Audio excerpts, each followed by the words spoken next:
Tunaenda moja kwa moja katika kuleta mafundisho hayo yanayohusu sikukuu ya mikate isiyotiwa chachu, ama kwa kimombo unleavened bread. Ni sikukuu ya Waisraeli, mojawapo ya sikukuu ambazo zimetajwa katika kitabu cha Walawi sura yake ya 23, na hasa ule mstari wa 6 ndio unaongelea kuhusu sikukuu ya mikate isiyotiwa chachu. Sikukuu huwa na jina ya Kiebrania ambao ni gumu kidogo. Sitaki kushinda nikiitamka kwa sababu itanikanganya, lakini kama sikukuu zingine zote iko na jina la Kiebrania. Na tunasoma katika mambo ya Walawi 23 mstari wa 6, na siku ya 15 ya mwezi ule ni sikukuu ya Bwana ya mikate isiyotiwa chachu. Mtaila mikate isiyochachwa muda wa siku 7. Siku ya kwanza mtakuwa na kusanyiko takatifu, msifanye kazi yoyote ya utumishi, lakini mtasongea sadaka kwa Bwana kwa njia ya moto siku 7. Siku ya 7 ni kusanyiko takatifu, msifanye kazi yoyote ya utumishi. So tunaona ya kwamba sikukuu ya mikate isiyotiwa chachu inaanza tarehe 15 ya mwezi wa kwanza. Tarehe 15 ya mwezi wa kwanza. Mtakumbuka tarehe 14, hiyo ni jana yake, ndio mwana kondoo wa Pasaka alichinjwa jioni. Bwana asifiwe. Na tarehe 15 inaanza sikukuu ya mikate isiyotiwa chachu.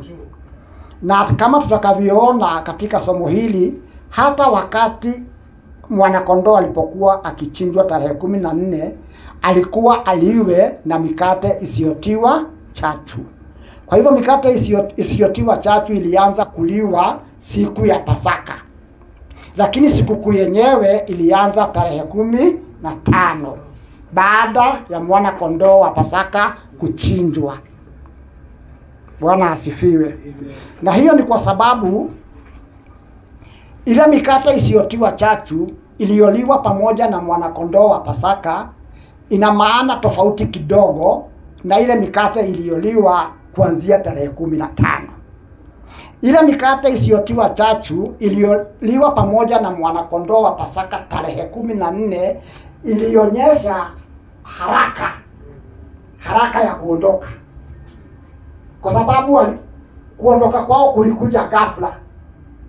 Sio kitu walikuwa wamepanga tutaondoka tarehe fulani. Hawakujua ni siku gani Mungu atawatoa Misri. Inasikika vizuri ama tubadilishe? Okay. Sio kitu kilipangwa eti kitafanyika siku fulani ndio wapange safari. Ni kitu kilitokea mara moja. Wakati firstborns wa Israel wa Egypt walikufa, Farao akawafurusha, hata ni kama alikuwa anawafukuza wale ambao wanakumbuka. Akaitana akasema, ondokeni muende. Sio kitu kilikuwa kimepangwa ati kimepangiwa kitafanyika siku fulani ili wajiandae. Kwa hivyo hawakuwa na wakati wa kutengeneza mikate iliyotiwa chachu. Bwana asifiwe. Kwa sababu chachu, nafikiri nitabadilisha hii microphone. Badilisha.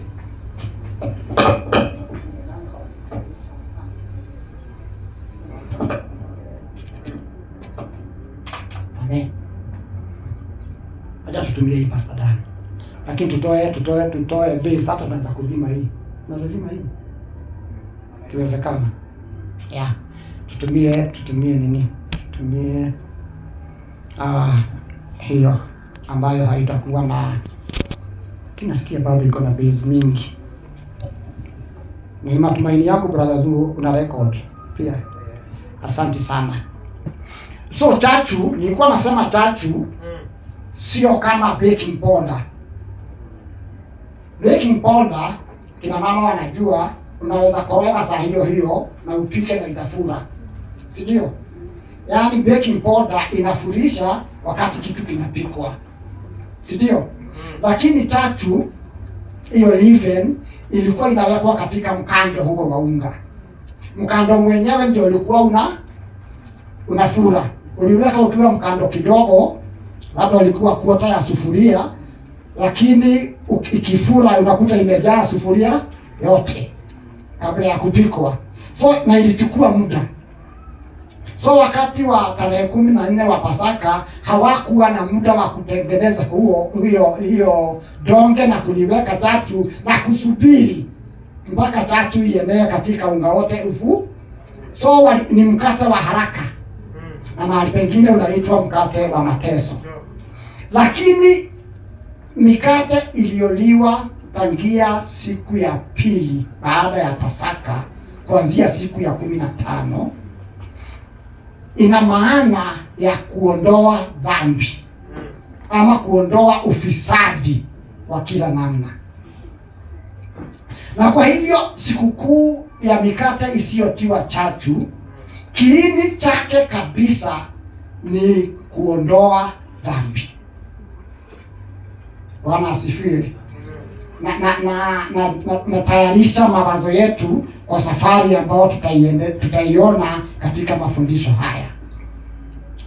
Sikukuu ya mikate isiyotiwa chachu inaashiria jinsi Kristo ataiondoa dhambi. Hicho ndicho kiini cha sikukuu hiyo. Ile ya Pasaka iliashiria ukombozi ambao walitolewa kwenye nguvu na mamlaka ya giza, vile walivyokombolewa na wakaokolewa na mauti na wakaokolewa na nguvu na mamlaka ya giza. Sikukuu ya mikate isiyotiwa chachu inalenga moja kwa moja kuonyesha vile Kristo ataiondoa dhambi. Bwana asifiwe sana. So sikukuu hiyo ilikuwa ianze tarehe 15 mara tu baada ya sikukuu ya Pasaka, na utakuta kuona sikukuu hizi zinaingiana kama tulivyosema. Utakuta mikate isiyotiwa chachu ilianza kuliwa wakati wa Pasaka na inaendelea kuliwa, na wakati sikukuu ya malimbuko inafanyika, kwa sababu unasikia hii inaliwa siku 7. Wakati sikukuu ya malimbuko inafanyika, inakuta bado kunaliwa mikate isiyotiwa chachu, haijaisha. Zinaingiana hivyo, tutakuja kuona, kwa sababu hiyo ya malimbuko ndio inafuatia tukishamalizana na hii. Sikukuu hiyo inaanza tarehe 15 mwezi wa kwanza. Tulisema unaitwa Nisan ama Abib, na siku ya kwanza chachu yote iondolewe kwenye makao ya Waisraeli. Bwana asifiwe. Siku ya kwanza ya mikate isiyotiwa chachu, that is the 15th, chachu yote iondolewe kutoka kwa makao ya Waisraeli. Sio kuwe na chachu kwa nyumba lakini isitumiwe. Unajua kuna tofauti. Unaweza kuwa na chachu kwa nyumba lakini isitumiwe. Kwa hivyo kutaliwa mikate isiyokuwa na chachu lakini bado kuna chachu huko kwa nyumba, si ndio? These are two different things. Sasa hii sio tu kusiliwe mikate isiyokuwa na chachu, lakini chachu yote iondolewe kutoka kwa makazi ya Waisraeli. Bwana asifiwe sana. Ndio kwa maana ninasema sikukuu hii inaashiria how Christ was to come and take away sin. To take away sin. Bwana asifiwe. Kwa sababu kiini hacha cha sikukuu hii, lengo hasa, umuhimu, the significance of this feast is the taking away of the leaven. Bwana asifiwe. is the taking away of the leaven.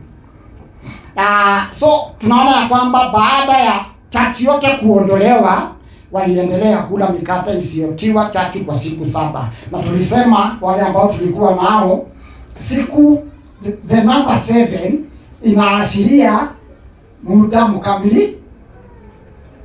Number 7 ni namba ya utimilifu, ndio completion. Kwa hivyo tunaposema wanakula siku 7, wanakula kwa muda mtimilifu. Ama chachu inaondolewa na kudaliwa mikate isiyokuwa na chachu kwa wakati mtimilifu. Bwana Yesu asifiwe. Na tumeona siku ya kwanza na ile ya mwisho itakuwa ni kusanyiko takatifu, kusifanywe kazi yoyote. Na siku hizi zote 7 kulikuwa kutolewe sadaka kwa Bwana kwa njia ya moto. Na kisha wakaambiwa siku hiyo itunzwe daima, iwe ukumbusho katika vizazi vya wana wa Israeli, kwa sababu ilikuwa ni siku yao ya kuwekwa huru. Kuwekwa huru, sio tu kuwekwa huru kutoka kwa utumwa wa Misri, lakini ni kuwekwa huru kutokana na ufisadi. Bwana asifiwe. Those are two different things, but they are happening at the same time. Kuwekwa huru kutokana na nguvu na mamlaka ya wa Misri, kutoka kwa utumwa wa Misri, na kuwekwa huru kutokana na corruption, kutokana na ufisadi. Chachu inalinganishwa na dhambi na corruption na ufisadi. So wakati imeondolewa, inamaanisha hao watu wamewekwa huru kutokana na chachu. Na chachu inalinganishwa na dhambi. So inaonyesha katika makazi yao hakuna ufisadi. Bwana Yesu asifiwe. Si tulisema ni from the physical to the spiritual. To them, corruption was signified by leaven. Still, to us, corruption is signified by sin. So, that feast was to take away corruption in the form of leaven. But ours is to take away leaven in the form of sin. Bwana asifiwe. Leaven is physical corruption. Sin is spiritual corruption. Bwana asifiwe sana. Amen. So, hiyo sikukuu inaashiria kuondolewa kwa dhambi. Na kama tulivyosema, mikate isiyotiwa chachu inaanza kuliwa siku ya 14. Kusoma Kutoka 12 na mstari wa 18 inaelezea mambo hayo. Hesabu 28 mstari wa 17 hadi wa 25 inaelezea mambo hayo. Bwana Yesu asifiwe sana. Na ni mojawapo ya sikukuu ambazo zile 3 watu wa Israeli, especially wanaume, walikuwa wakusanyike Yerusalemu. Kama vile tulisema last time ya kwamba kulikuwa na sikukuu 3 ambazo ilibidi watu wa Israeli wakusanyike mbele za Bwana. Hiyo ni Kutoka 23 mstari wa 14 hadi ule wa 17. Sikukuu ya mikate isiyotiwa chachu, sikukuu ya mavuno ile ya malimbuko, na sikukuu ya kukusanywa mavuno yote. Hizo sikukuu 3 ilikuwa watu wote wa Israeli wakusanyike Yerusalemu wajionyeshe mbele za Bwana. Sikukuu isiyotiwa chachu, mikate isiyotiwa chachu, sikukuu ya mavuno ya malimbuko, na sikukuu ya mavuno kamili ile ya kukusanya mavuno yote itakuwa ni siku yao wakutane Yerusalemu wajionyeshe mbele za Bwana. Na mahali pengine mikate waliyokula siku hiyo ya Pasaka inaitwa mikate ya mateso, kama nilivyosema. Kumbukumbu la Torati 16 mstari wa 3 inaelezea kuhusu mikate iliyoliwa bila chachu siku ile ya Pasaka. ilikuwa ni mkate wa mateso, discomfort, kwa sababu hao ni watu walikuwa wamezoea kula mikate iliyotiwa chachu, si ndio? Kawaida yao ni mikate iliyotiwa chachu. So wanapokula mikate isiyotiwa chachu wanasikia discomfort. Naweza kufananisha jambo hilo na wale watu ambao wanapenda kunywa chai ya sukari, si ndio? Kukifanyika kitu sukari ikose, itakuwa ni chai ya mateso. Watakunywa tu, lakini tulikuwa na nyanya yangu alikuwa anapenda sukari sana. Mama ya baba yangu alikuwa anapenda sukari, alikuwa anaweka sukari everywhere. Kama sukari ingekosekana apewe Duvia. Alikuwa anasema hii Duvia ni kali mno, itafanya mtu kuwa mgonjwa. Anaitupa, hawezi kunywa kitu kama hiyo. Kwa hivyo ilibidi niwe ni wao kwa sukari yake, angalau yake, kwa sababu hawezi kunywa. Anasema itamfanya kuwa mgonjwa, ni kali sana. So wale watu ambao wamezoea kunywa sukari, ukiwapatia Duvia wanaweza kunywa labda kwa sababu wako ugenini na hawataki kuonyesha madharau, lakini kama ni nyumbani wakasema wacha hiyo chai ikae. Sasa ule mkate waliokula ulikuwa ni kama mkate wa mateso. Bwana asifiwe sana. Huo ni mkate waliokula siku ya 14. Na jambo hilo liliendelea katika maadhimisho ya Pasaka kila mwaka, lakini sikukuu yenyewe ya mikate isiyotiwa chachu kama tulivyosema ilifanyika siku ya 15. Na hizi sikukuu kama tulivyosema zinaingiana. Utakuta Pasaka ni siku ya 14 hadi ile ya siku ya 10 hadi ile ya 14. Kwa sababu siku ya 10 ndio mwanakondoo anatengwa, si ndio? Na siku ya 14 ndio mwanakondoo anachinjwa.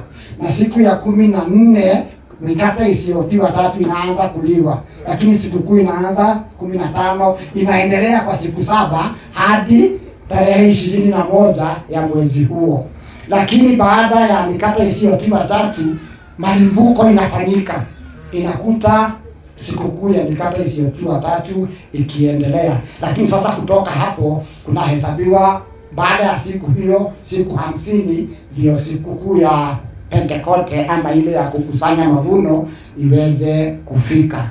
Inamaanisha kuwa mikate isiyotiwa chachu inaliwa siku ya Pasaka, nayo siku ya malimbuko inafanyika ikiwa bado siku ya mikate isiyotiwa chachu inaendelea.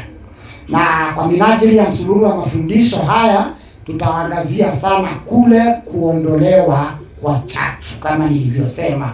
Kwa chachu yote kutoka makao ya Waisraeli tangia ile siku ya 15 hadi ile siku ya 21 ya mwezi wa kwanza.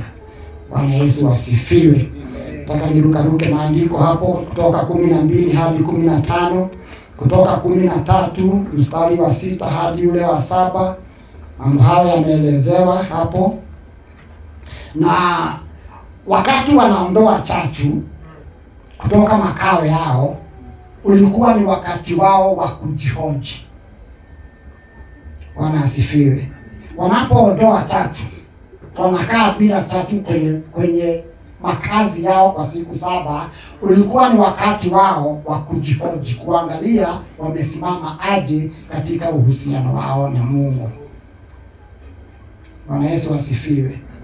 Ile kule kutokuwa na chachu nyumbani, kwa sababu it was very uncomfortable for them, kulikuwa ni wakati wao wa kujihoji. Hakuna mtu angekosa kukumbuka ni wakati gani, kwa sababu kiungo kimoja cha maisha yao ya kawaida hakiko tena kwa siku 7, na sisi siku moja ni siku 7. Bwana asifiwe. So ni kama vile ungeambia nyanya yangu siku 7 hata kunywa sukari. Hizo siku 7 zingekuwa siku zake za kujifikiria sana, na hivyo ndivyo ilikuwa kwa wana wa Israeli. Walijihoji wenyewe na kuyalainisha maisha yao na mapenzi ya Mungu. kuyalainisha maisha yao na mapenzi ya Mungu. Ulikuwa ni wakati wa kuondoa uchafu wote na kutembea katika haki ambayo tunasema ni righteousness. Bwana Yesu asifiwe. Amen.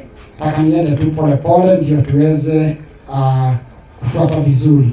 So lengo letu hapa ni kuonyesha kwamba kama vile Waisraeli waliondoa kabisa chachu yote kutoka kwa makazi yao katika kutimiza sikukuu hii. Katika kutimiza sikukuu hii lazima Kristo aondoe ufisadi. Hawezi kutimiza sikukuu ya kuondoa ufisadi bila kuondoa ufisadi. Bwana asifiwe. So katika kutimiza sikukuu hiyo Kristo anakuja ili aondoe dhambi. Sikukuu hii ni kuondoa dhambi. That is the gist. That is the meaning of this feast. To take away sin. To take away sin. Kristo ameondoa dhambi kabisa kutoka kwa wale waaminio. Bwana Yesu asifiwe. Amen. Na tunajua hivyo ya kwamba Kristo anaambatanishwa na sikukuu hii katika lile andiko tulilolisoma kuhusu Pasaka, Wakorintho wa kwanza 5 mstari wa 6 hadi ule wa 8, ambayo inasema kujisifu kwenu si kuzuri. Hamjui kwamba chachu kidogo hulichachua donge vile donge nzima? Basi jisafisheni, mkatoe ile chachu ya kale, mpate kuwa donge jipya kama vile mlivyo hamkutiwa chachu. Kwa maana Pasaka wetu amekwisha kutolewa kwa sadaka, yani kwa sababu kidogo, kwa maana Pasaka wetu amekwisha kutolewa kuwa sadaka, uovu na ubaya wote unaondolewa katika Kristo. Basi na tuifanye karamu, si kwa chachu ile ya kale, wala kwa chachu ya uovu na ubaya, bali kwa yasiyo chachika, ndio weupe wa moyo na ukweli. Anasema ana describe chachu hapa kama chachu ya uovu na ubaya. Chachu ni uovu na ubaya. 1 Corinthians 5:6-8.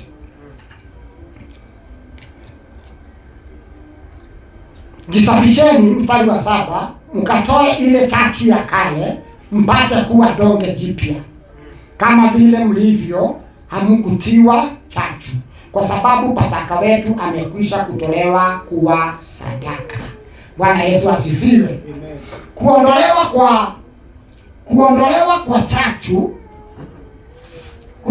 kwa chachu kuna andamanishwa moja kwa moja, kwa sababu mwana kondoo wa Pasaka tayari amechinjwa. Bwana asifiwe. Hiyo inamaanisha kama mwana kondoo wa Pasaka hakuchinjwa, haingeliwezekana chachu kuondolewa. Bwana asifiwe. Ningetaka hiyo iingie vizuri, ya kwamba anasema kuona kwamba mwana kondoo wetu wa Pasaka amechinjwa, sasa tunaweza kuondoa chachu yote ya ubaya na uovu. So kama mwana kondoo wetu wa Pasaka hakuchinjwa, hatungeliweza kuondoa chachu ya uovu na ubaya. Bwana asifiwe. Inaeleweka? Ndio kwa maana sikukuu ya kusherehekea, unajua sikukuu ni kusherehekea. Ndio kwa maana baada ya mwana kondoo wa Pasaka kuchinjwa, siku ya 14 jioni, siku ya 15 asubuhi, watu wanaamkia kushangilia kuondolewa kwa chachu yote. Bwana asifiwe. Basi wakati mwana kondoo wetu wa Pasaka anapochinjwa, Bwana asifiwe. Kesho yake tunaamkia kusherehekea kuondolewa kwa dhambi yote. Bwana asifiwe sana. So sikukuu hii ina maana ya kuondolewa chachu ama dhambi, na tumeambiwa ya kwamba tunaondoa chachu ya uovu na ubaya. Wale waliondoa chachu ya kawaida, sisi tunaondolewa chachu ya uovu na ubaya, ili tuwe donge lisiokuwa na chachu, yani donge ambalo lina weupe wa moyo na ukweli. Kutokuwa na chachu ni kuwa na weupe wa moyo na kuwa katika kweli. Bwana asifiwe. Wala kutokuwa na chachu kwao ni kuchukua hiyo chachu kuitupa nje ya mji. Asifiwe. Kuchukua chachu kuitupa nje ya mji. Kama vile unaweza kuchukua baking powder kwako upeleke ukatupe kwa takataka. Hivyo ndivyo walifanya, si ndio? Lakini sisi kutokuwa na chachu ni kuwa na weupe wa moyo na kutembea katika ukweli. Bwana asifiwe sana. Huko ndiko kutokuwa na chachu. Na kuna kitu nitataka nielezee hapa.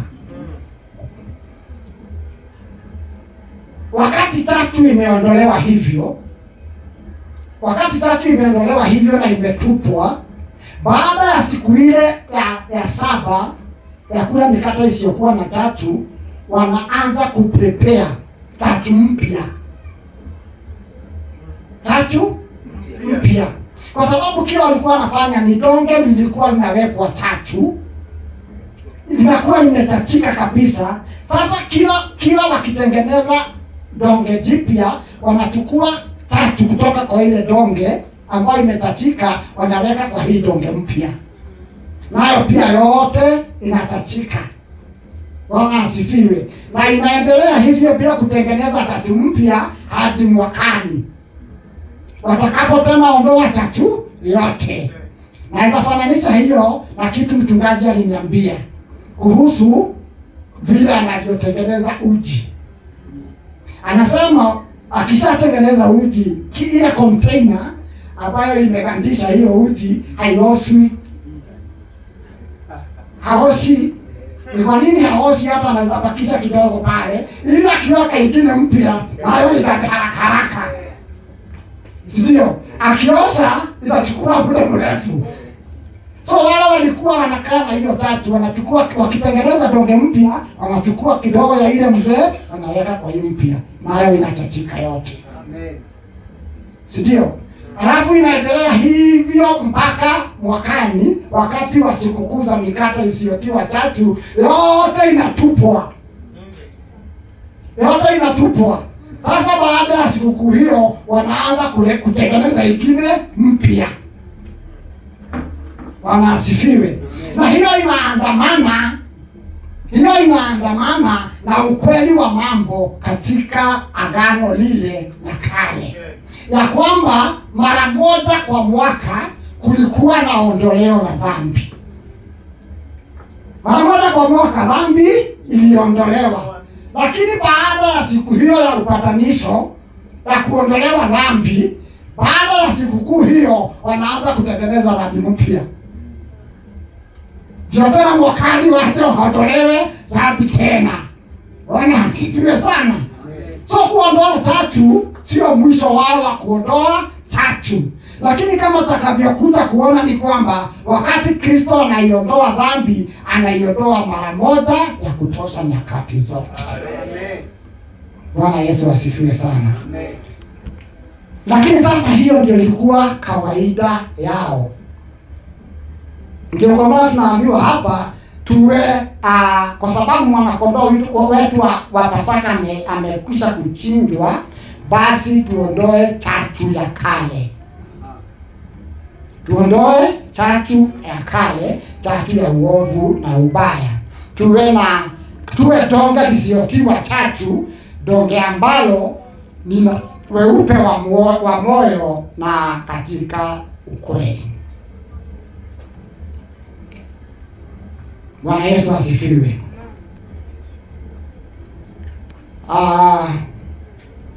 Hiyo nafikiri imeeleweka, mpaka sitaki nikae sana katika mambo hayo. So chachu inafananishwa na dhambi na ufisadi. Utakuta Kristo akiongea kuhusu chachu ya Mafarisayo. Mathayo 16 mstari wa 6 anaongea kuhusu chachu ya Mafarisayo. Mathayo 16 mstari wa 11 na wa 12 inaonyesha chachu ya Mafarisayo ni mafundisho maovu. Bwana asifiwe. Kwa sababu anasema mstari wa 12, Mathayo 16 mstari wa 12 nasema, ndipo walipofahamu ya kuwa hakuambia kujilinda na chachu ya mikate, bali na mafundisho ya Mafarisayo na Masadukayo. Mafundisho ya Mafarisayo na Masadukayo Kristo aliyaita chachu. Bwana asifiwe. So akaongea kuhusu chachu ya Mafarisayo na Masadukayo, akaongea pia kuhusu chachu ya Herode. Marko 8 mstari wa 15 akawaagiza akisema, angalieni, jihadharini na chachu ya Mafarisayo na chachu ya Herode. Bwana asifiwe. Na katika Wagalatia tunasoma Paulo akiongea kuhusu chachu ya wahubirio Uyahudi. Wagalatia 5 mstari wa 7 hadi wa 8, mlikuwa mkipiga mbio vizuri, ni nani aliyewazuia msitii kweli? Tumeambiwa kutokuwa na chachu ni kuwa na weupe wa moyo na kutembea katika kweli. Anawaambia hapa walikuwa wakipiga mbio vizuri, ni nani basi aliyewazuia kutii kweli? Na anasema kushawishi huko hakukutoka kwake yeye aliyowaita nyinyi. Anasema chachu kidogo yatachua donge nzima. Mafundisho yasiyokuwa ya kweli yanalinganishwa na chachu. Bwana asifiwe. Amen. Mafundisho yasiyokuwa ya kweli yanalinganishwa na chachu. Kwa sababu kutokuwa na chachu ni kutembea katika weupe wa moyo na kutembea katika ukweli. Hata sasa mafundisho ambayo yanafundishwa yasiyolingana na injili ya kweli ya Kristo, mambo hayo ni chachu. Ni chachu.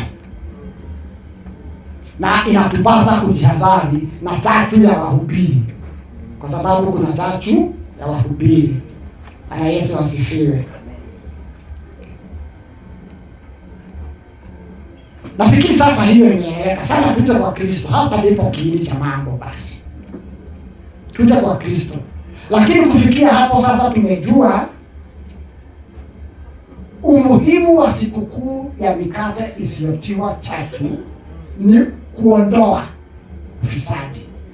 It is the taking away of corruption. So in its fulfillment, the feast of unleavened bread is directly connected to the taking away of sin. Bwana asifiwe sana. Na Kristo mwenyewe anapokuja, tunaona ya kwamba yeye mwenyewe ni mkate usiotiwa chachu. Yeye mwenyewe ni mkate usiotiwa chachu. Yohana 6 mstari wa 53 hadi ule wa 58. John 6:53 to 58. Anasema mwili wangu ni chakula cha kweli. Na anasema mwenye kunila atakuwa hai kwa mimi. Bwana asifiwe. Na anasema kila alaye chakula hicho ataishi milele. Anasema mwili wake ni chakula hakika, chakula cha uzima wa milele. Yohana 6:26 hadi 27. Msitendee kazi, anasema mstari wa 27, msitendee kazi chakula chenye kuharibika, bali chakula kidumucho hadi uzima wa milele. Bwana asifiwe. Anasema msitendee kazi chakula chenye kuharibika, bali mtendee kazi chakula ambacho ni cha uzima wa milele. Yeye mwenyewe ni mkate usiotiwa chachu. Na ndio kwa maana tulisoma mahali kwingi anasema, anapomega mkate anasema huu ndio mwili wangu, twaeni mle. Bwana asifiwe sana.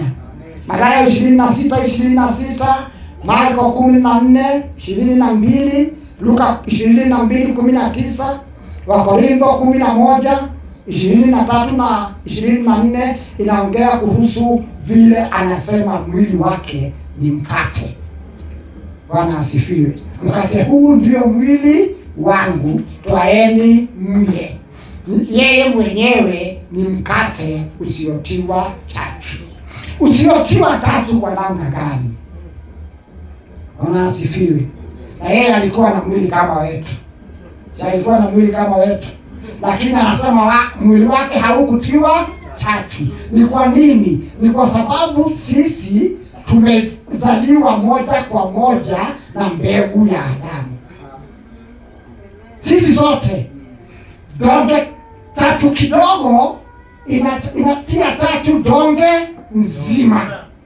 Chachu kidogo ya Adamu imetia chachu ukoo wote wa wanadamu. Bwana asifiwe sana. In Adam we are all sinners. In Adam we acquired a fallen state. In Adam we were corrupted. Lakini yeye anapokuja hakuji moja kwa moja kwa ile mbegu ya Adamu. Bwana asifiwe. Ndio kwa maana hazaliwi na mtu, hazaliwi na mwanaume. Hazaliwi na mwanaume. Kwa sababu kama angezaliwa na mwanaume wa hapa duniani, nani alituambia juzi, ni baba yangu alituambia surname yake, vile surname yangu ni Dongo, surname yake ni God. Si ndio? Kwa sababu yeye hakuzaliwa na mtu. Hakuwa mwana wa kibiolojia wa Yusufu. Na tunaona katika maandiko wa Ibrania 10 mstari wa 5, anapokuja hapa duniani Bwana Yesu anasema, dhabihu na toleo hukutaka, lakini mwili uliniwekea. God prepared for him a special body. Waebrania 10 mstari wa 5. Nafikiri hiyo ya kimombo itasema hivyo. Yako sister 10 itasema aje? Kama uko hapo. Nasema, therefore he came into the world, he said, sacrifice and offering will not be served, but a body you have prepared for me. A body you have prepared for me. The body of Christ, mwili wa Kristo ulitayarishwa speciali na Mungu. Ulitayarishwa speciali na Mungu, ukawekwa ndani ya tumbo ya Mariamu. Mariamu akabeba mwili ambao ulikuwa umetayarishwa na Mungu, akamzaa Yesu. Mwili wake na mwili wetu ni tofauti, kwa sababu sisi tumezaliwa kibiolojia na ile mbegu ya Adamu, lakini yeye hajaguzana na hiyo mbegu ya Adamu. Ndio kwa maana inasema Wakorintho wa kwanza 15, mtu wa kwanza ni wa duniani, ni wa udongo, lakini mtu wa pili ni Bwana aliyetoka mbinguni. Bwana Yesu asifiwe. Mtu wa kwanza alifanyika kiumbe kilicho hai. Mtu wa pili ni roho ya kutia uhai. Si ndio? Kuhuisha ni kutia uhai. So yeye hajazaliwa na ile mbegu ya kuharibika. Kuharibika ni chachu, ni corruption. Bwana asifiwe.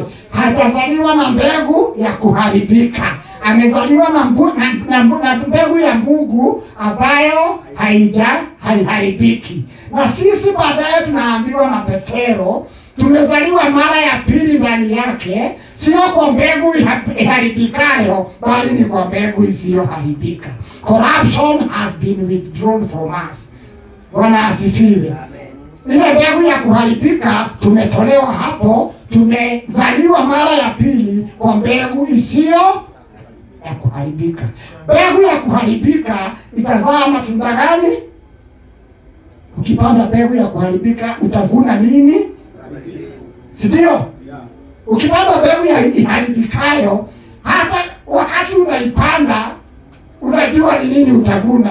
Utavuna mbegu iharibikayo. Na ukipanda mbegu isiyoharibika utavuna kutokuharibika. Bwana Yesu asifiwe sana. So yeye alikuwa na mwili speciali usioharibika. Usioharibika. Na inathibitishwa Matendo ya Mitume 2 mstari wa 27. Acts 2 verse 27. Kwa maana hutaiacha roho yangu katika kuzimu, wala hutamtoa mtakatifu wako aone uharibifu. Bwana asifiwe. Matendo ya Mitume 13:34 hadi 37. Tena ya kuwa alimfufua katika wafu, wanamhubiri Kristo, wanasema kwa kuwa Mungu alimfufua kutoka kwa wafu, asipate kurudia uharibifu, amenena hivi, nitawapa nyinyi mambo matakatifu ya Daudi yaliyoamini. Kwa hiyo anena na pengine hutamwachia mtakatifu wako kuona uharibifu. Kwa maana anasema Daudi akisha kutumikia shauri la Mungu katika kizazi chake, alilala akawekwa pamoja na baba zake, akaona uharibifu. Bali huyu aliyefufuliwa na Mungu hakuona uharibifu. Bwana asifiwe. Amen. Kwa sababu mwili wake ulikuwa speciali, ulikuwa hauna asili ya uharibifu. Hata alipozikwa makaburini, mwili wake haukupata uharibifu. Bwana asifiwe. Amen. His body did not decay in the manner of miili ya watu wengine. Wanasayansi wanatuelezea ni nini kinafanyika kwa mwili wa mtu the minute mtu amekufa. Kuanzia dakika ambayo mtu amekata roho, kuharibika mwili kunaanza. By siku ya pili ya tatu, huo mwili umeharibika kiwango kikubwa. Sinakumbuka wakati ameenda kufufua Lazaro, ilikuwa ni siku 4. Lakini walisema hata ananuka. Si ndio? Mwili wake tayari ulikuwa umeanza kuharibika. Bwana Yesu asifiwe sana. Hiyo ni kawaida ya miili ya watu. Kwa sababu miili yetu imezaliwa kwa mbegu iharibikayo. Lakini kwa sababu mwili wake ni speciali, hata alipokufa akazikwa makaburini, ile process ya kuharibika haikuanza hata alipofufuka. Bwana Yesu asifiwe sana. Kwa sababu mwili wake haukushikamanishwa na mbegu iharibikayo. Bwana asifiwe. Even in death he did not see corruption, because his was a special body. Simetusomea hapo, but a body you have prepared for me. Mungu alimtayarishia mwili maalum. Na Mungu alifanya hivyo kwa ajili ya ukombozi wetu. Amen. Bwana Yesu asifiwe sana. Amen. Jina la Bwana litukuzwe. Amen. Alifanya hivyo kwa ajili ya ukombozi wetu. Zaburi 16 mstari wa 10 ilikuwa imeashiria mambo hayo. Nasema, maana hukuachia kuzimu nafsi yangu, wala hutamtoa mtakatifu wako aone uharibifu. Hakutolewa aone uharibifu. Kristo anapokuja duniani hakutolewa na Mungu kama sadaka aone uharibifu, alitolewa na Mungu kama sadaka ili aondoe uharibifu. Amen. Bwana asifiwe sana. Amen. Yeye ingia. Hakutolewa aone uharibifu. Hakutolewa aingie katika uharibifu. Alitolewa kama sadaka ili kupitia kwa sadaka hiyo huo uharibifu uondolewe. Bwana Yesu asifiwe sana. So we see that his body did not see corruption. Anasema mimi ndio mkate utokao mbinguni. Bwana Yesu asifiwe sana. Mimi ni mkate utokao mbinguni. Na tunajua ni tofauti na ule mkate Wayahudi waliokula katika nyika. Pia na huo ulitoka mbinguni, lakini ulikuwa ni mkate wa kuwahuisha katika kiwango cha mwili. Huu ni mkate utokao mbinguni wa kutuhuisha katika upeo wa roho. Bwana asifiwe. Chao kilikuwa ni chakula cha mwilini. Walipokula walishiba vile tunaweza kula ugali hapa tushibe. Hakukuwa na tofauti. Walipokula ule mkate ulitoka mbinguni, ni kama vile tunaweza kukaa hapa tukule ugali tushibe. Walisikia wameshiba. Lakini sisi tumekula mkate utokao mbinguni ambao unashibisha nafsi zetu. Tulihubiriwa na mchungaji jana, heri walio na njaa, heri walio masikini, kwa sababu watatajirishwa. Bwana asifiwe sana. Kwa sababu sisi kiu chetu na njaa yetu na umaskini wetu ni katika upeo wa rohoni, tunachibishwa na chakula cha kiroho, chakula kitokacho mbinguni. Amen. Bwana asifiwe sana. Amen. So yeye ni mkate utokao mbinguni, na mkate utokao mbinguni ni neno la Mungu. Si ndio? Mkate utokao mbinguni ni neno la Mungu, kwa sababu Yesu anasema mtu hataishi kwa mkate pekee. That is food. Anaposema mkate anamaanisha chakula. Unajua wakati mwingine nilikuwa nikisoma bread nikafikiri wale watu wanakula tu mkate, hawakuli chakula kingine, mkate. Lakini anaposema bread anamaanisha chakula. Si ndio? Man shall not live by bread alone. Mtu hataishi kwa chakula peke yake, bali kwa kila neno litokalo kwa kinywa cha Bwana.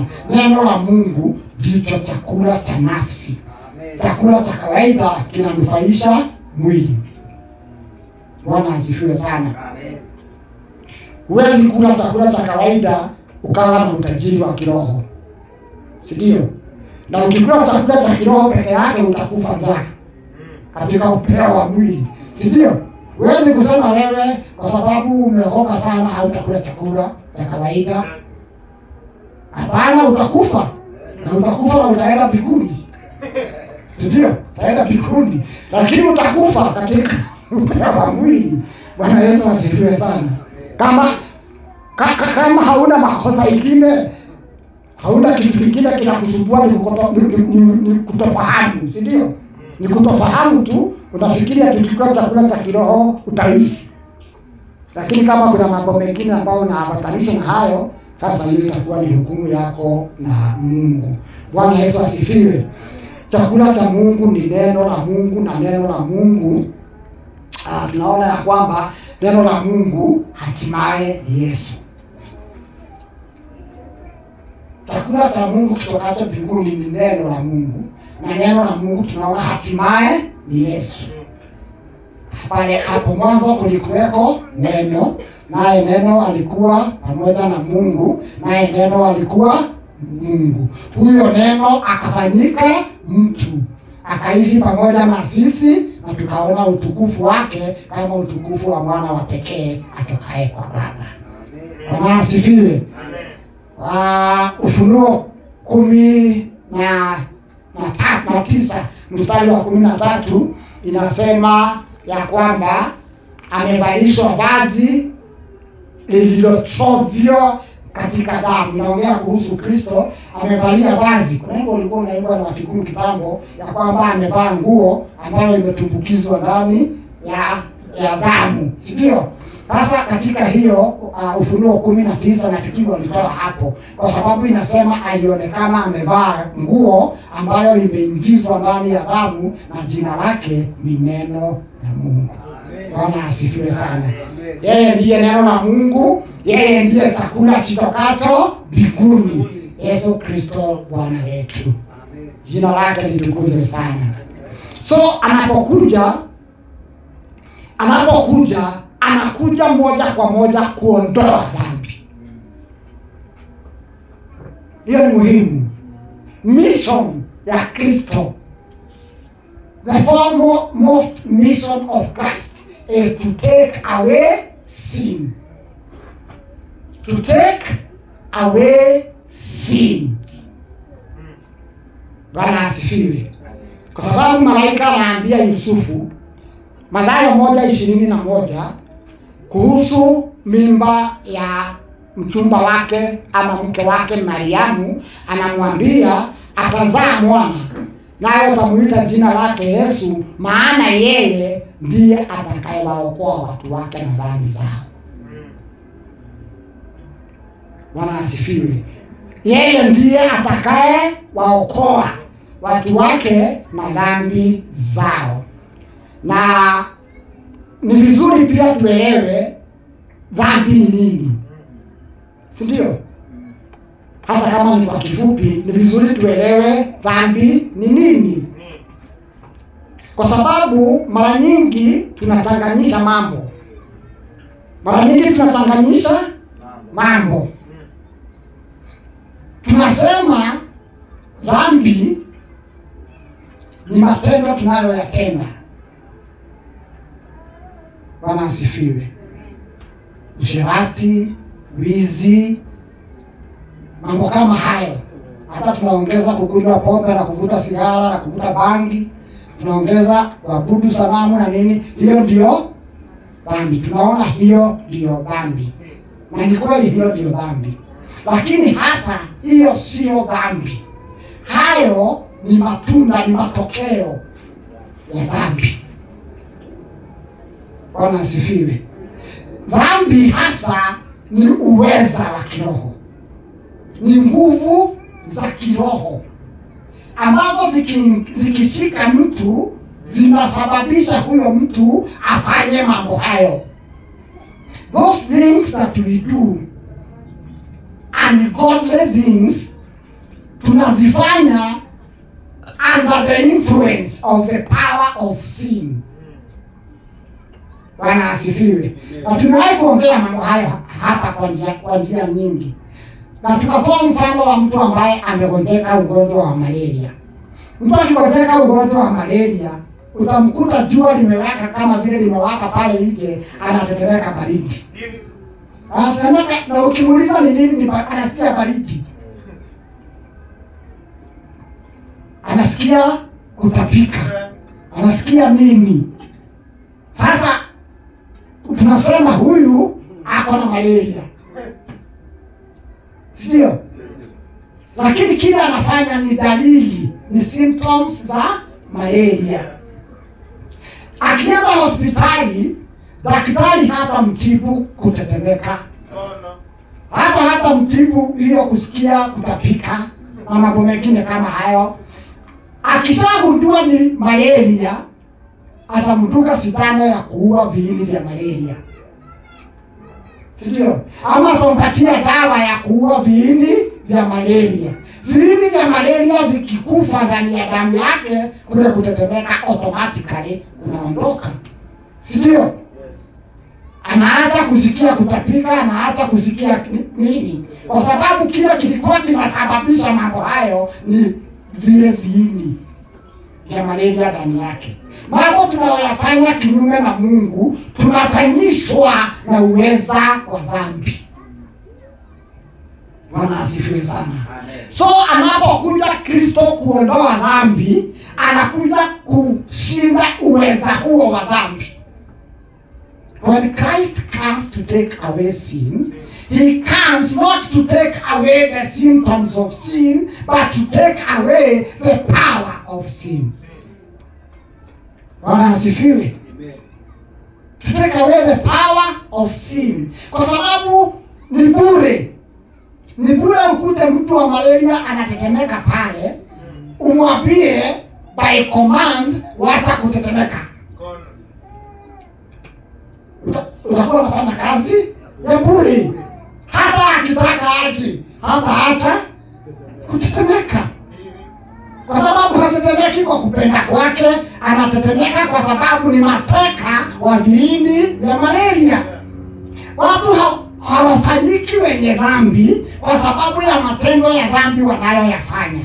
Wanafanya matendo ya dhambi kwa sababu ya uweza wa dhambi unaotawala ndani yao. Bwana Yesu asifiwe sana. We do not become sinners by the sinful things we do. We do those sinful things because we are sinners. Bwana asifiwe sana. Na siku nyingine nikasema hapa, simba anapoguruma, hagurumi ili afanyike simba. Ama anaguruma ili aonyeshe usimba wake? Hapana. Hagurumi ili afanyike simba. Anaguruma kwa sababu yeye ni simba. Si ndio? Wapendwa. Tunakumbuka ile hadithi ya punda. Ati ukichukua punda uende na harusi, ikifika saa 11 hata ukipaka rangi ya ng'ombe. Si ndio? Ilipeleka soko. Usema ni ng'ombe, ikifika saa 11 ndio hiyo imeweka iko juu. Kwa sababu ni punda. Na ndani ya Adamu tulifanyika wenye dhambi. Ndani ya Adamu sio tu tulitenda dhambi. Tulitenda dhambi ndani ya Adamu na tukapokezwa asili ya dhambi. So kufanya dhambi kwetu ni natural, ni kawaida. Kufanya dhambi kwa watu waliozaliwa na ukoo wa Adamu ni kawaida kwa sababu wako na asili hiyo ya dhambi. Anapokuja Kristo kuondoa dhambi, anatuondolea na hiyo asili ya dhambi. Bwana Yesu asifiwe sana. Katika nafsi zetu tunaondolewa mambo hayo ya kidhambi. So dhambi ni uwezo wa kiroho kinyume na Mungu. Dhambi ni uasi, rebellion against God. Dhambi ni bwana ama a master. Dhambi ni bwana ama a master ambaye anashika watu mateka. Na ningetaka tuangalie kitabu cha Warumi 7. Warumi 7 mstari wa 14 hadi ule wa 17. Huu ni mtume Paulo anaongea hali yake, hali ya mtu ambaye anatawaliwa na uweza wa kidhambi. Anasema mstari wa 15 Warumi 7, maana sijui nifanyalo, kwa sababu lile nipendalo sitendi, bali lile nilichukialo ndilo ninalolitenda. Kile nataka kufanya sifanyi. Kile sitaki kufanya kile nataka kufanya sifanyi. Nafanya kile sitaki kufanya na sifanyi kile ninataka kufanya. Bwana asifiwe. Kile ninataka kufanya sifanyi. Kile sitaki kufanya ndicho nafanya. Hiyo inamaanisha mimi ni nini? Mimi ni mateka. Bwana asifiwe. Kwa sababu mateka ndio hafanyi kile anataka kufanya, anafanya kile mtu mwingine anataka afanye, ama sivyo? Ama mtu mwajiriwa a servant, mtu ambaye ameajiriwa kama dada yetu Mama Masharia, akienda pale kazini haendi kufanya kile anataka kufanya, anafanya kile anatakiwa na mwajiri wake afanye. Si ndio? Yes. Hata akitoka nyumbani anajua tu ninaenda kufanya mapenzi ya mwingine, sio mapenzi yangu. So dhambi ni bwana ambaye anashika watu mateka na kuwafanyisha mambo ambayo wenyewe hawataki. Wanasifiwe. Mstari wa 16, lakini kama nikilitenda lile nisilolipenda na ikiri ile sheria ya kuwa ni njema, basi sasa mimi nafsi yangu ninayatenda hilo, bali ile dhambi ikaao ndani yangu. Anasema si mimi nafsi yangu ninayotenda hayo, bali ni ile dhambi ikaao ndani yangu. Bwana asifiwe. Anasema kuna uwezo wa dhambi unakaa ndani ya mtu, unasababisha afanye kile ambacho hataki kufanya na asifanye kile anataka kufanya, lakini dhambi hiyo inakaa ndani yake. Hiyo ndio inasababisha. Bwana asifiwe sana. Mstari wa 23 wa Rumi 7 inasema, lakini katika viungo vyangu naona sheria iliyo mbali inapiga vita na ile sheria ya akili zangu na kunifanya mateka ya ile sheria ya dhambi iliyo katika viungo vyangu. Bwana asifiwe. Amefanyika mateka wa sheria ya dhambi iliyo wapi? Ndani ya viungo vyake. Anakiri yeye ni mateka. Anasoma sheria ya Mungu, anaipenda, na katika mawazo yake anaamua nitakuwa nikifuata hii sheria ya Mungu, lakini anapotenda anajikuta ametenda kinyume na hiyo sheria, kwa sababu anasema yeye ni mateka wa sheria ya dhambi katika viungo vyake. Tunataka tuone ya kwamba dhambi ni a master, ni bwana ambaye anatawala wale ambao amewashika mateka na kufanya wafanye mambo wasiyopenda hata wao wenyewe. Anapokuja Kristo, it is not as simple as taking living out of the houses kama walivyofanya Waisraeli. Anapokuja Kristo, anakuja kufanya kazi kubwa sana, to take away sin. Bwana asifiwe sana. Sio rahisi kama kuchukua tatu kwenye nyumba na kuipeleka kichakani utupe, alafu baada ya siku 7 utengeneze ingine uanze kuendelea hadi mwakani. Bwana asifiwe. When he comes, the Lord Jesus comes once and for all to take away sin. Bwana asifiwe sana. Na katika Waebrania, hata wacha kwanza tuseme Warumi 6:15 na 16.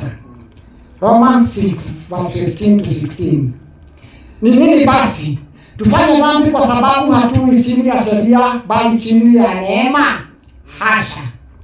Hamjui ya kuwa kwake yeye ambaye mnajitoa nafsi zenu kuwa watumwa wake katika kumtii, mmekuwa watumwa wake yule mnayemtii. You become slaves of the one you yield yourself to obey. Bwana asifiwe. Kama ni utumishi wa dhambi uletao mauti, au kwamba ni utumishi wa utii uletao haki. Tukiamua kutii dhambi kama vile Adamu aliamua kutii dhambi, tunafanyika watumwa wa dhambi, inatushika mateka, inatutawala. Dhambi inatutawala. Let me say this for the avoidance of doubt. Kile ambacho kimetufanya tuwe vile tulivyo ndani ya Kristo, sio kwa sababu siku moja tuliamua ya kwamba tangia leo tunaacha dhambi. That is not the reason we are Christians. We are Christians because siku moja baada ya kuona vile tumelemewa na dhambi, tulimwamini Kristo atuondolee dhambi. Bwana asifiwe sana. Kwa sababu mtu anayetenda dhambi ni mtumwa wa dhambi. It takes a deliverer. It takes a savior kutukomboa kutoka kwa huyo Bwana. Amen. Bwana asifiwe sana. Amen. Na Yesu siku moja akasema, mtu mwenye nguvu amejenga maskani yake kubwa, ameweka mali yake huko. Ukitaka kupora mali yake, lazima uingie ndani ya nyumba yake, umshike, umfunge, ndio sasa uweze kuchukua mali yake. Kama huna uwezo wa kuingia ndani ya nyumba yake na kumfunga, there is no way unaweza kuchukua mali yake. Bwana Yesu asifiwe. So Kristo ni yule ambaye aliingia kwenye nyumba ya huyu mtu mwenye nguvu aliyekuwa ametushika mateka. Bwana Yesu asifiwe. Akavunja milango ya kuingia huko. Unajua ni mahadaki kama ile ya mtu anaitwa nani, yule wa Wajegi. Serikali inajaribu kufunga nyumba yake, inavunja siku 3 bila kufikia. Ali serikali anatumia hata magrenade wakijaribu kuingia huko ndani, wanajificha tu huko ndani. Bwana asifiwe sana. Huo ni mfano tu, lakini Shetani alikuwa ametushika mateka katika dhambi, ametuweka katika mahadaki yake. Anaamini ya kwamba hakuna awezaye kututoa hapo, lakini Kristo anakuja, anavunja hiyo milango, anampata Shetani mahali alipo, nguvu za giza, anamfunga, anatoka na sisi. Ametukomboa kutoka nguvu za giza. Aliyetukomboa kutoka nguvu za giza akatuhamisha hadi ufalme wa mwana wa pendo lake. Bwana asifiwe. Lakini anafanya hivyo kwa kuishinda dhambi. Kwa kuishinda dhambi. Bwana Yesu asifiwe sana. So dhambi ni bwana, ni mtawala. I want us to imagine ya kwamba dhambi ni mtu mwenye nguvu ambaye ametushika mateka. Sio? Ni mtu mwenye nguvu. Usione tu matendo ambayo tunatenda ya kidhambi. Ona ni nini iko nyuma ya hiyo. Bwana asifiwe. Unajua puppet show, unajua puppet show. Unaona tu vitu tunaongea, lakini ni mtu anatu ni mtu anaongea, lakini wewe unaona kasugura anaongea, hauoni mtu ako pride. Sio? Kwa stage wewe unaona tu kasugura anaongea, kumbe ni mtu anakafanyisha mambo na yeye bado ndiye anaongea. Tulikuwa tunafanya yale mambo kama puppets wa Shetani. Bwana asifiwe sana.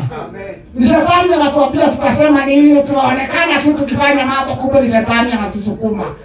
Bwana asifiwe sana. Watumwa wa Shetani. Bwana asifiwe.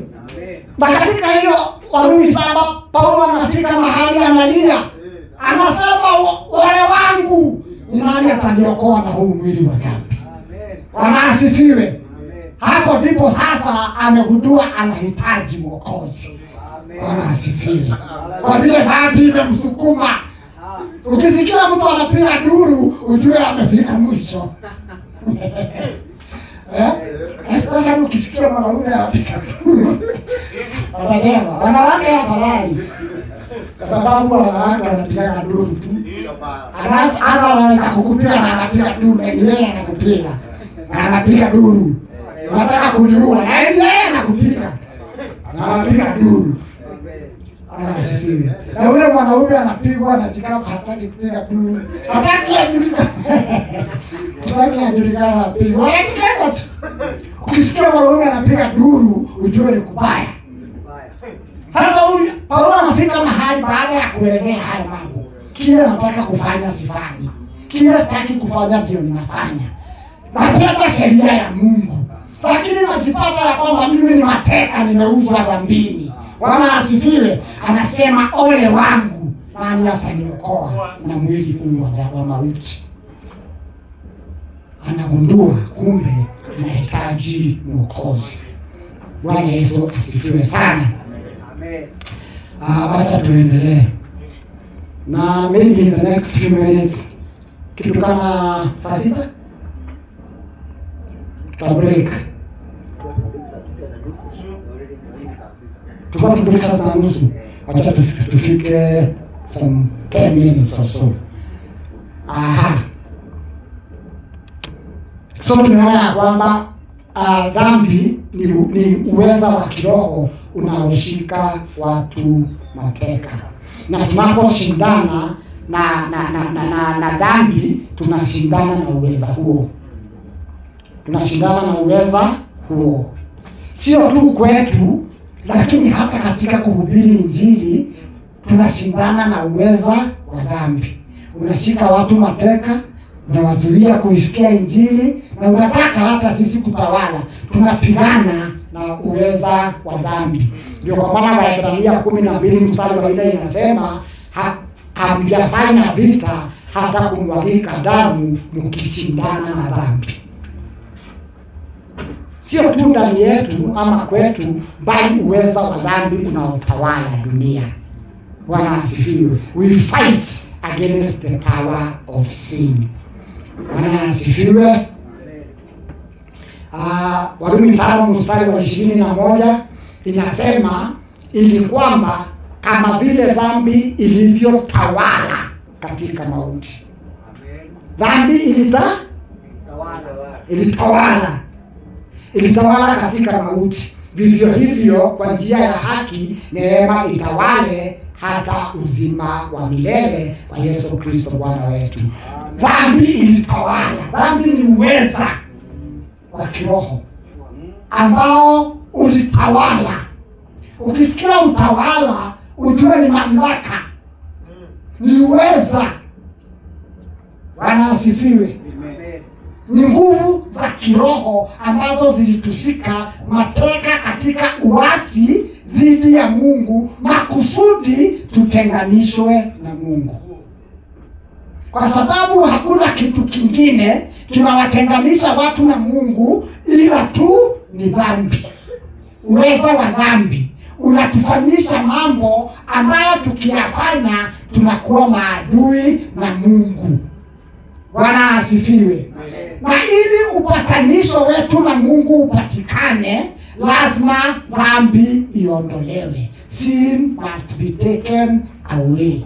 Amen. Bwana asifiwe. Amen. And sin must be taken away kwa sababu tulipotenda dhambi katika Adamu na tukafanyika wenye asilia ya dhambi katika Adamu, uweza wa dhambi ulikuwa na haki ya kutushika mateka. Bwana asifiwe. We surrendered. Katika Adamu tulisurrender kwa uweza wa dhambi. Kwa hivyo katika dhambi zetu, uweza wa dhambi, the power of sin had the legal right, ulikuwa na haki ya kisheria ya kutushika. Bwana asifiwe. Ulikuwa na haki ya kisheria uweza wa dhambi kutushika kwa sababu tulikuwa tumetenda dhambi na tumekuwa na asili ya dhambi. Kwa hivyo dhambi ilikuwa na haki. Uweza wa dhambi ulikuwa na haki ya kutushika. Bwana Yesu asifiwe. Na ili uweza wa dhambi ukose haki ya kutushika, lazima, kwa sababu right ya uweza huo kutushika ni dhambi ambazo tumezitenda, lazima hizo dhambi ziondolewe. Bwana asifiwe. Ndio sasa hizo nguvu zikose sababu ya kisheria ya kutushika tena. Dhambi ikiondolewa, uweza wa dhambi hauna uweza tena wa kutushika. Bwana Yesu asifiwe. So it is complex. Ni kitu ambacho ni kizito, ya kwamba lazima dhambi iondolewe ili nguvu za dhambi zishindwe. Ni kama ukishika kiongozi wa waasi sasa. Ukishika kiongozi wa waasi, si wakati Goliath alikatwa kichwa, jeshi lote la Wafilisti lilitoroka. Ndio? Litoroka kwa sababu kiongozi wao amekatwa kichwa. Bwana asifiwe sana. So wakati dhambi inaondolewa, sasa ile mamlaka ya dhambi inakosa kitu cha kujishikilia. Na hiyo moja kwa moja inamaanisha kama dhambi imeondolewa na mauti inajishikilia kwa dhambi, basi dhambi ikiondolewa, Bwana asifiwe, mauti imeondoka, haina maana, haina nguvu tena. Haina nguvu tena. Hallelujah. So tuliuzwa. Adamu alituuza. Nisikia wengine huko Kirinyaga jana ni kama ni Embu wakisema vile wanauzwa. Tuliuzwa. Kila Adamu alifanya, alituuza. Alituuza kwa shetani na kwa nguvu na mamlaka ya giza. Ndio. He sold us. Kwa sababu ile nguvu na mamlaka yote Mungu alimpatia, aliyakabidhi shetani. Yeye pamoja na uzao wake wote tukawa watumwa wa shetani. Shetani akawa mungu wa dunia hii. Adamu alituuza kwa shetani. Bwana asifiwe. Lakini tunamshukuru Mungu kwa sababu huyo Adamu hakuwa ndiye Adamu wa mwisho. Alikuwa tu ni Adamu wa kwanza. Mungu alileta Adamu mwingine wa mwisho ambaye alitukomboa kule ambako tuliuzwa. Bwana asifiwe. Alitutoa mahali tuliuzwa. Kile kilihitajika kifanyike, tutolewe mikononi wa yule alitununua, yeye alilipa ili sisi tuwe huru. Bwana asifiwe sana. Adam sold us, Christ redeemed us. In Adam we are all sinners. Romans 5. 1 Corinthians 15, as in Adam all die, in Christ all shall be raised up. Tunafanyika wenye dhambi katika Adamu, tunafanyika wenye haki katika Kristo. Tunakufa katika Adamu, tunahuishwa katika Kristo. Adamu alituuza kwa mamlaka ya giza, Kristo anatutoa kwa mamlaka ya giza, anatukomboa, analipa gharama ya ukombozi wetu. Bwana Yesu asifiwe sana. Hiyo ni mzuri. So nafikiri tukomesha hapo, ndio tuje tuingie sasa, tukirudi tuingie hasa katika mambo ya vile dhambi imeshindwa. Bwana asifiwe. Tuje tuingie katika vile dhambi imeshindwa. Ndio kwa maana nikasema Jumapili somo hili ni ngumu. Ni somo ngumu, lakini nina imani kabisa kwamba litaeleweka. Na likishaeleweka halitasahaulika. Bwana asifiwe sana. Na itakuwa msaada kwetu kwa njia kubwa. Tukome hapo, tutarudi kuona jinsi Kristo ameishinda dhambi. Ameishinda dhambi na ameishinda dhambi milele. Bwana asifiwe. Tutakuja kuona vile Kristo ameondoa dhambi. Bwana asifiwe. Hebu kuja hapa brother Dhuo, kuja Pastor Dan. Simama hapa. Amen. Brother Dhuo asimame pale. Brother Dhuo na wewe usimame hapo. Mimi ndio mtu wa Mungu. Mfano tu, sitaki kusema ati hawa ndio walivyo. Mimi ndio mtu wa Mungu ambaye nimetenganishwa na Mungu na dhambi. Siwezi kuvuka. Huu ni ukuta wa dhambi umesimama hapa. Siwezi kufikia Mungu hata nikitaka. Bwana asifiwe. Hata nikijaribu namna gani, siwezi kufikia Mungu. Kuna uadui kati yangu na Mungu. Kuna nguvu na mamlaka za giza na za dhambi zimenizuia nipatanishwe na Mungu. Anapokuja Kristo, anakuja kuondoa dhambi ili mimi na Mungu tupatanishwe, na sio kwa muda bali ni milele yote. Bwana asifiwe sana. We want to see how God has taken away sin, so that sin shall never ever between God and the redeemed. Glory to God in the highest. Wacha tuombe hapo kwa sasa. Asante, karibu mchungaji.